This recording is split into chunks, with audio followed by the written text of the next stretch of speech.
என் பெயர் சாஸ்ரீதர்ஷினி. நான் 5ஆம் வகுப்பு படிக்கிறேன். ஊராட்சி ஒன்றிய நடுநிலை பள்ளி, பாரக்கல்லூர், தாரமங்கலம் ஒன்றியம், சேலம் மாவட்டம். நான் பேச வந்துள்ள தலைப்பு எங்கள் ஊர் திருவிழா.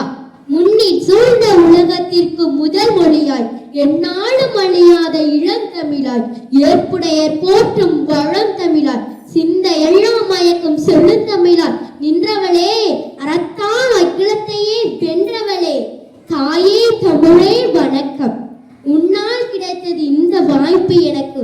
அறத்தான் வருவது இன்பம் என்ற நீதியின் தரத்தால் நிறைந்த இந்த பேரவை நடுவர் அவர்களுக்கும், ஆன்றோருக்கும், சான்றோருக்கும், அவையோருக்கும் என் அன்பின் வணக்கம். தொடங்குகிறது என் உரை முழக்கம்.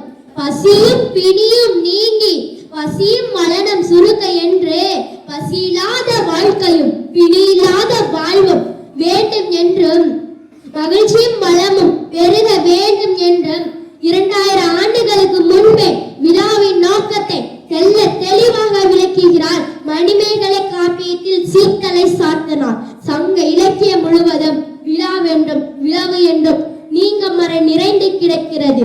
தமிழர்கள் கொண்டாடிய பல்வேறு விழாக்கள்: பிறந்த நாள் விழா, காதணி விழா, புதுமனை புகு விழா, பூப்புனித நீராட்டு விழா, மண விழா, இசை விழா, நாடக விழா, கலை விழா, இப்படி எண்ணற்ற விழாக்கள் இல்லங்கள் தோறும் கொண்டாடினார்கள் என்றால், மாசியிலே மகா சிவராத்திரி, பங்குனியிலே தேரோட்டு விழா, சித்திரையில் பொன்னேர் பூட்டு விழா, வைகாசியில் பௌர்ணமி பெருவிழா, ஆனி ஆடியில் அம்மன் விழா, ஆவணியில் அவிட்டம், புரட்டாசி சனியெல்லாம் பெருமாளுக்கு பெருவிழா, ஐப்பசியில் தீபாவளி, கார்த்திகையில் திருவிளக்கு திருவிழா, மார்கழி முழுவதும் பாவை நோன்பு பெருவிழா, இப்படி எண்ணற்ற விழாக்கள் கொண்டாடினாலும் தமிழர்கள் உலக அரங்கில் தலை நிமிரச் செய்யும் ஒரு விழா. தமிழர் வாழும் இடமெல்லாம் ஜாதி, மதம், இனம் என்ற வேறுபாடு இல்லாமல் சமத்துவமாய் கொண்டாடும் ஒரு அற்புத விழா. ஆம், அதுதான் தமிழர் திருநாள். உள்ளங்களிலும் இல்லங்களிலும் எல்லாராலும் கொண்டாடப்படும் பொங்கல் விழா.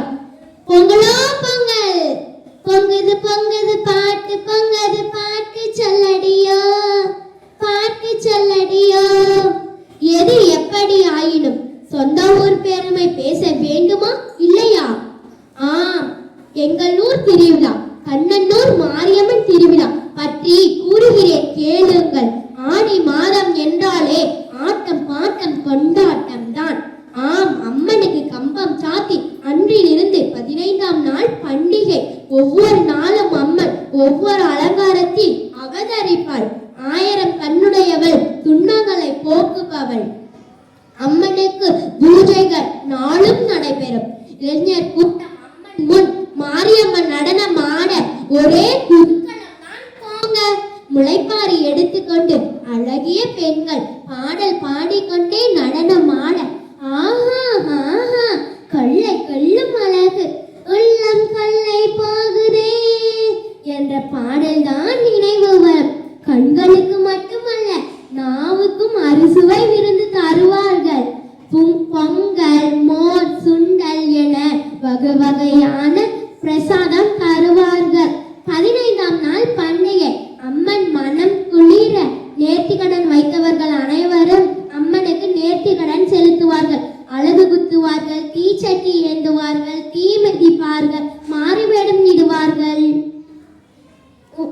1000க்கு ஒன்றென்றால் நீ ஒரு கை தரக்கூடாதா? 1000 கண் கொண்டால் உன் ஒரு கண் என்னை பாராதா?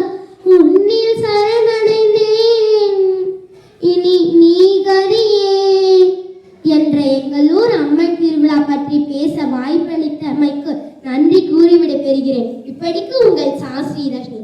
நன்றி, நன்றி, நன்றி.